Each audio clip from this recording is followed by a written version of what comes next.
I would like to welcome you to the Quark and Roll podcast.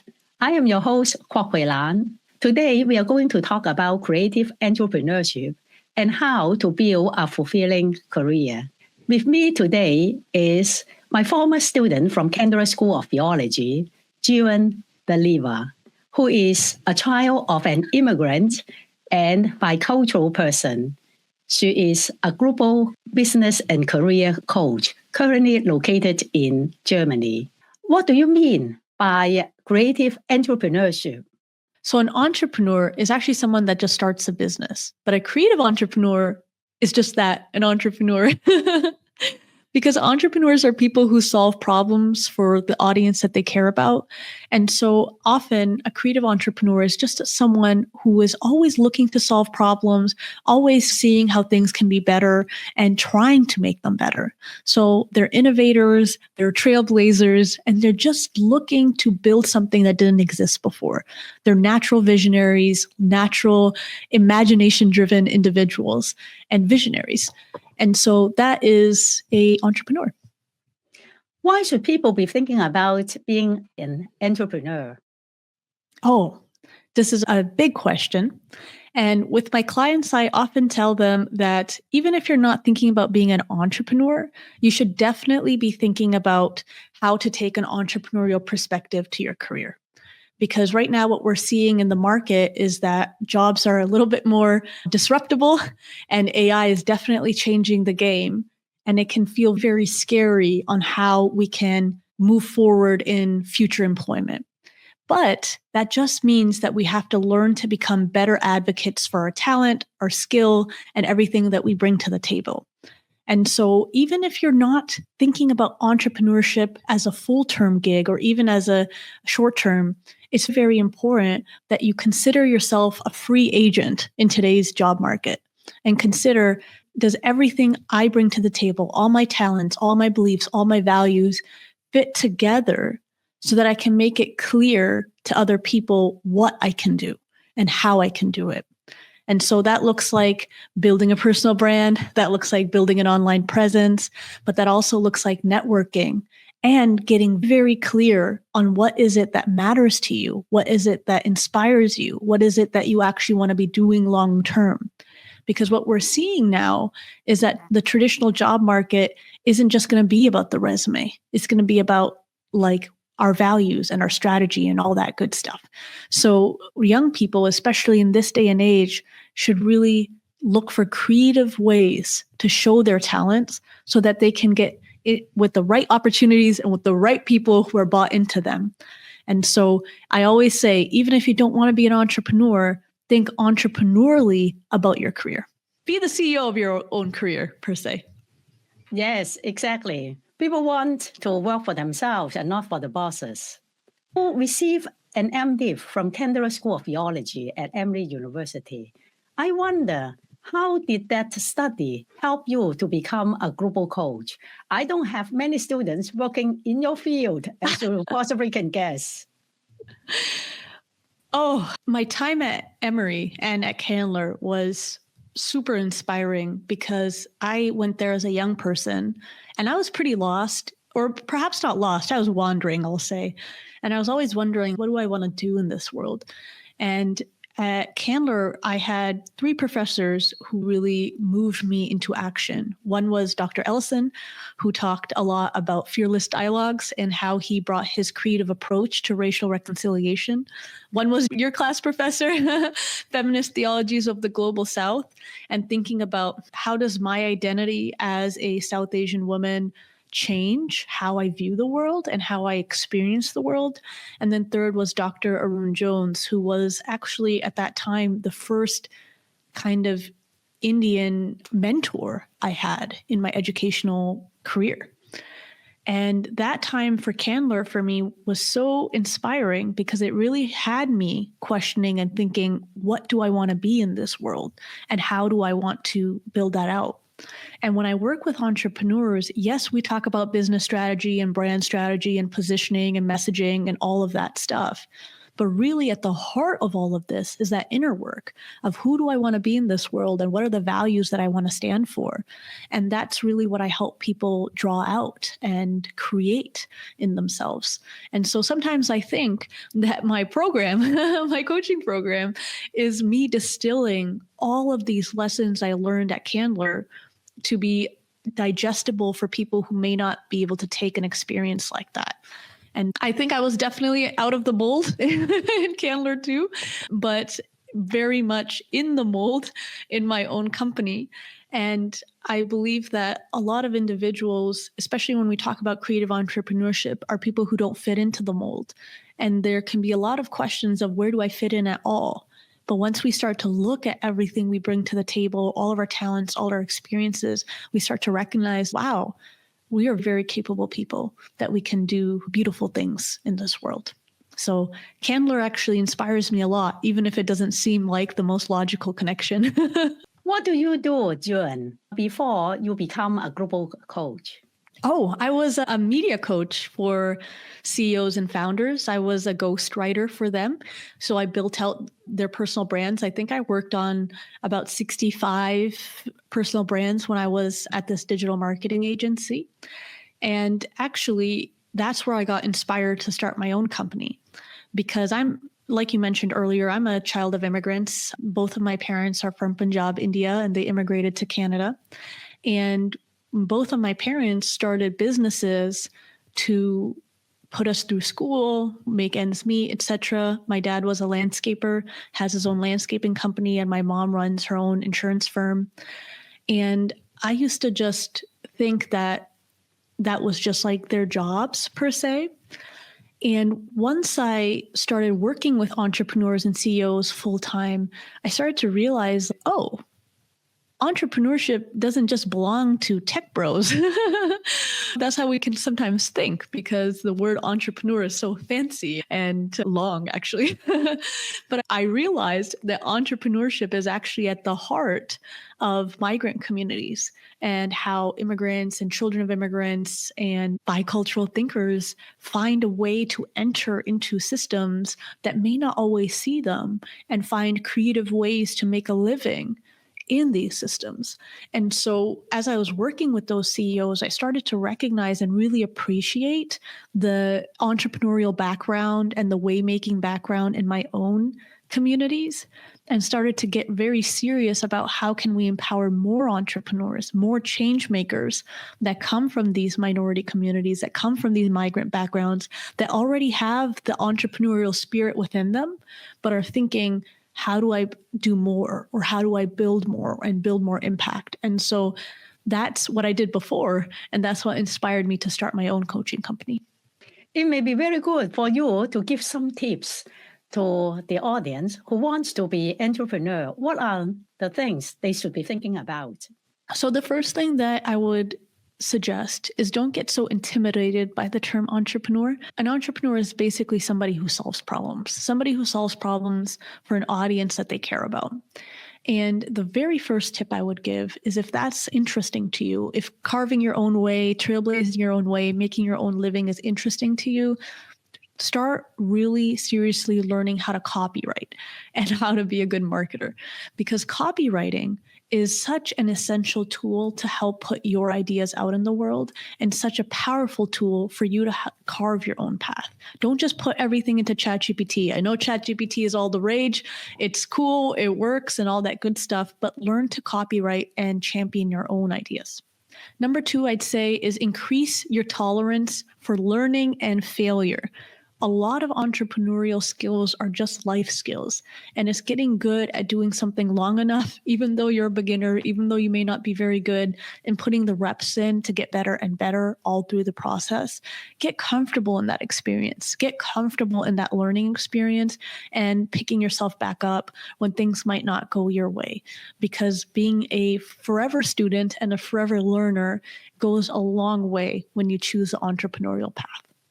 And then the third thing I would suggest is just practice being brave, even if it's not in your career. I can tell you a small little story here, Professor. When I first started my business, I had a lot of imposter syndrome. Like, can I do this? Should I do this? How can I do this? And even though I didn't have that total confidence in my business yet, I learned to get that bravery in other areas of my life. And so I live here in Germany, and I would just play basketball every Thursday and Friday against this all dude team. And I would just practice going as like the only woman or one of two women and competing with these men to just remind myself that I am someone who is powerful and I am someone who can make a change or score or get the results that I want. And even though that wasn't necessarily my business, that confidence really translated over. And so if you are wanting to make a big, bold leap, don't just do it without thinking or just reactively. Start to practice what those leaps might look like in other areas of your life. And you can always translate them back into entrepreneurship, back into your career, back into whatever it is that you really want to do.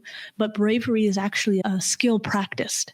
And so that is my 3 tips. Learn to be a good copywriter, increase your tolerance for failure, and become a forever learner, and then practice being brave. Those are great tips. Now imagine, Juan, there is a theological student about to graduate this summer and wanting to think about what I can do with my life. As a coach, how would you start? How can I identify my own talents or what I want to do with my life? I think often people who are in the humanities or in theological studies, especially at my time at Candler, they tend to be very passionate, creative people who want to make a change, who want to make an impact. But sometimes they can feel very small in this world because our world is capital driven, right? You have to pick a specialist career and climb the corporate ladder. And there's a lot of intimidation of, can I really make an impact? Can I really make a change? Can I even really make money being the type of person that I am? And part of my program is to say, yeah, you can, because you have a lot of skills that you are undermining. So people who are always trying to make a change, trying to make an impact, they are creative by nature, and they are trying to solve problems simply through empathy, through witnessing and creative problem solving per se. And so students who are in these types of fields in the humanities or in theological studies undermine that talent. And so when we come into the coaching program, one thing that I really take seriously is not undermining those talents and figuring out, how do you use those talents in your day-to-day that you are overlooking? How do you bring value to other people that you are underestimating? And how can we take what you actually genuinely care about and making it the core of your career, so that even if right at the beginning you're not necessarily ready to start a business, you can still start an online presence, a personal brand, to begin to share what you are passionate about so you can attract the right people and the right opportunities for you and your career. And often there's a lot of despair for people who are graduating, especially I remember at Candler, who didn't know exactly what they wanted to do with their career and fearing that they're somehow failures because they have a non-linear career path. And what we want to do is disrupt that and say, no, you are not. You are just probably bringing a different skill set that you are underestimating. And so let's excavate that.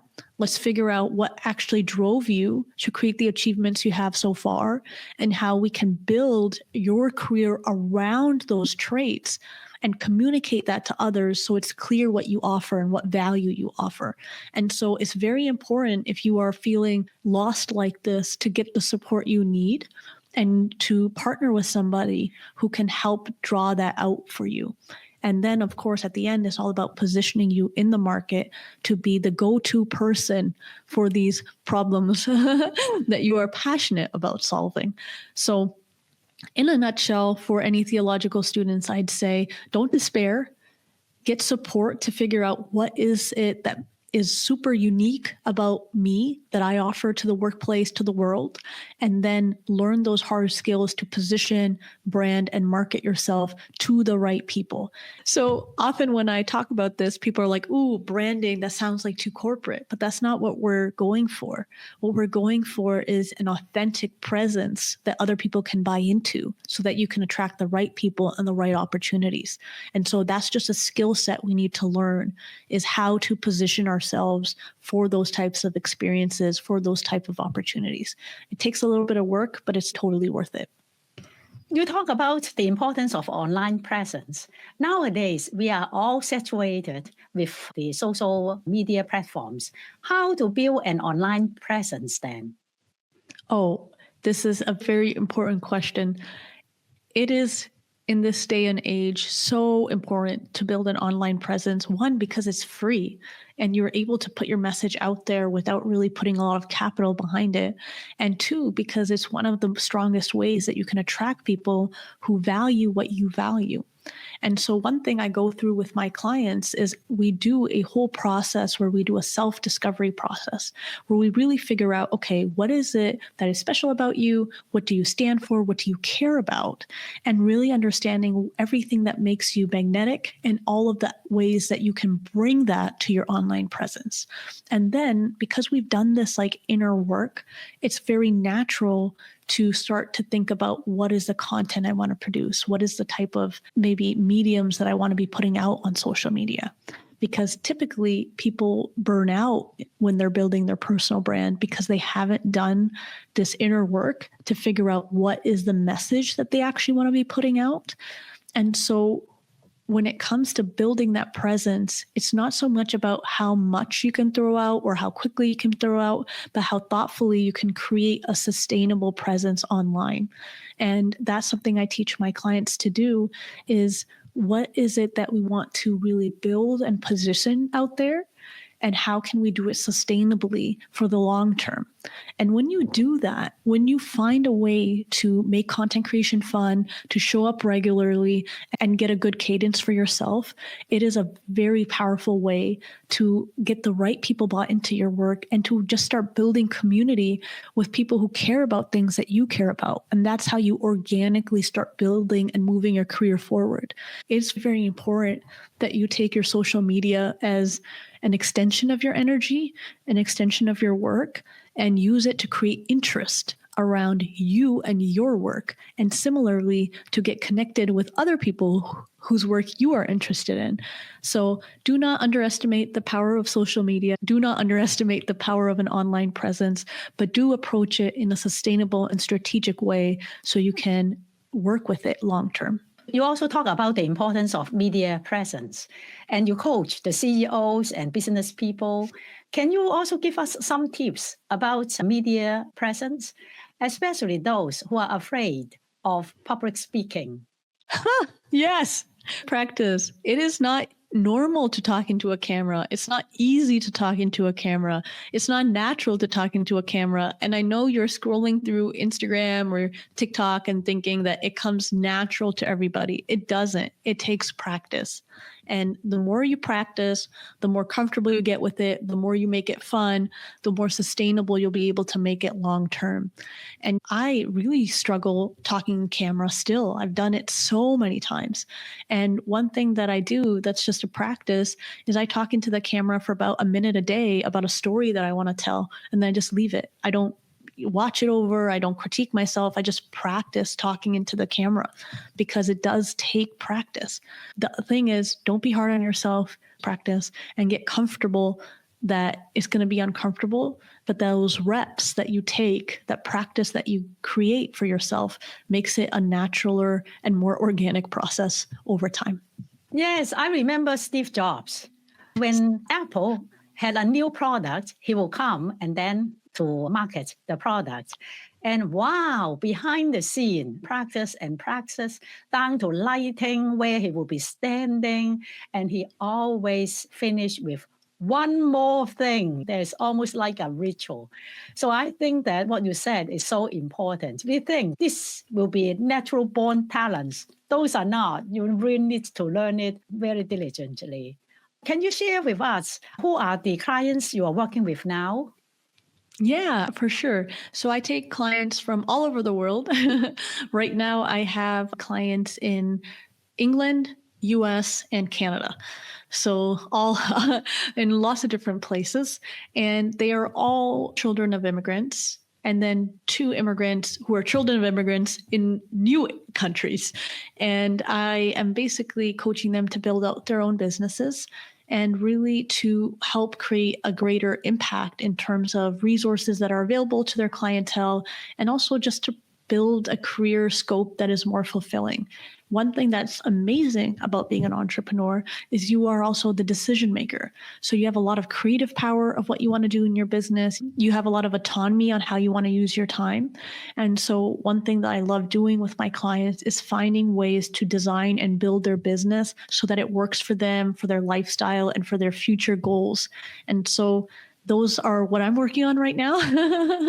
And I am really loving the experience. And I typically work with just a few clients. I only work with 4 through a cycle. And it's very fulfilling for me too, because I get to have a more hands-on, close touch, high touch experience with what we're building. So it's really fun for me as well. And I'm excited for where my journey with my own business is going to take me. I think that is very smart. And just to take a few clients instead of working yourself to death, especially when you are building a business. I want to ask you that women sometimes do not have self-confidence. You talk about beginning a business and media presence and then marketing yourself, building a brand. That sounds very ambitious to some. How can you encourage women to overcome that kind of fear or lack of confidence? Oh, this is a really good question, because I think there is a specific struggle for women in general. And one thing that I have learned in general is that women, we internalize a lot of shoulds of who we should be. And especially in the communities that I work with, children of immigrants and bicultural thinkers, there's a lot of cultural expectations of who we should be as women and what we should provide and what value we should provide in what spaces. And that can be very overwhelming, especially when you are trying to trailblaze a path of your own. You recognize how many societal rules you're breaking in the process. And my biggest advice to women is that start to get confidence by doing. Even though it's awkward, even though it's weird, just start practicing, even if it's in private, of what you actually want to do and who you actually want to be, and trying those ideas out, speaking them with people who are supportive of your vision. Because the truth is, you actually have so much to offer and you have so much to do in this world, but we can hold ourselves back because we think that we should be this way, or we must be this way, or we're not allowed to do this one thing.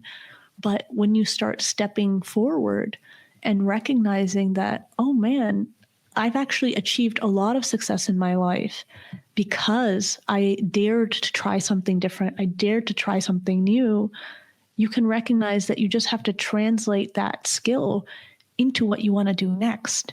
And so with my population, self-doubt is actually very strong because I work with minorities. And we internalize sometimes that maybe we're not good enough, or maybe we have to be from more privileged backgrounds to be able to make it, et cetera, et cetera. But actually, it's your drive to do better and work harder and be high achieving in these spaces that actually allow you to move the needle on what's possible in your life. And so with my clients, I tend to draw and highlight where they've already done that in their life, where they've already pushed the needle on what's possible so that they can get inspired by it and reinvest that energy or that brilliance and that excitement back into themselves and back into what they can do. So everyone has imposter syndrome in different ways, and minorities and women have their own struggles for sure, but learning to reinvest in yourself and reinvest that confidence and internalizing your accomplishments to do something next is crucial and very powerful to grow your confidence. I think sometimes women struggle with that. Oh, what we are doing actually has value. We do housework and we have not been paid for centuries. And so it is difficult to charge people for the thing we help people or we are good at. In an earlier conversation, we talked about value exchange. Can you share with us how you helped clients to make a profitable business? You cannot just volunteer your service all the time, isn't it? Yes, 100%. And actually charging for your skills is a huge difficulty for a lot of people. And I like to remind my clients two things. The first is you cannot keep doing the good you want to do in your world if you're broke. You just can't. How long can you work for free? If you really want to see this change happen in the world, you have to charge for it so you can make it sustainable for yourself, so you can do it for 10 years versus 10 months. And so that's the first thing, is stop thinking that you can only do good if it's free. That's not true, because you will only be able to do good for a short period of time. And then number two is that charging for your talents or your skills, and it's really a energetic exchange. So if you can provide the value that you're charging for, then it's a different ballgame. If you're charging, let's say you're charging high prices or a high ticket coaching program, and you are not invested in your clients and you are not helping them develop a transformation, then of course you should feel a little bit weird about charging that price and start to improve things. But if you are showing up and you are delivering value, then there's nothing wrong with that. That's just making sure that you can do this sustainably for the long term. And so often with my clients, we just usually pick a price that feels energetically good at the beginning and something that can allow us to get some practice, getting better and better at our craft. And then we increase our prices based on our experience, based on our testimonials, based on what we now believe our experience deserves. And we go from there. But often this is a huge roadblock, especially for minorities, especially because we are used to giving our labor away for being underpaid or undervalued. But this is a huge part of self-empowerment, is to recognize that, hey, my skills matter, and hey, my skills matter to be compensated fairly. And this is something I work on extensively and something I believe in very strongly, because the truth is we do live in capitalistic society. And if we don't protect our talents or how we use our time or how we are charged for our time, we will get taken advantage of. And so this is the paradigm that I help my clients look through when they're thinking about pricing. As a young person looking at the world, I wonder, how are you feeling today? And you said many people want to change the world. What kind of changes you hope young people will bring? Oh, this is a really good one. So my business is a coaching business for sure, but I really see it as a way to mobilize change makers and get them the support they need to become the people that we need, the leaders that we need. And often when you can just turn on the news and you can see people who are not really taking in the concern of the average person when they're making decisions, and it's scary. It can be very scary. But the truth is we're not powerless. And the truth is, when we are looking at the creator economy and what we have available to us with our online tools, through AI, through our education system, there's actually a lot of impact that we can make.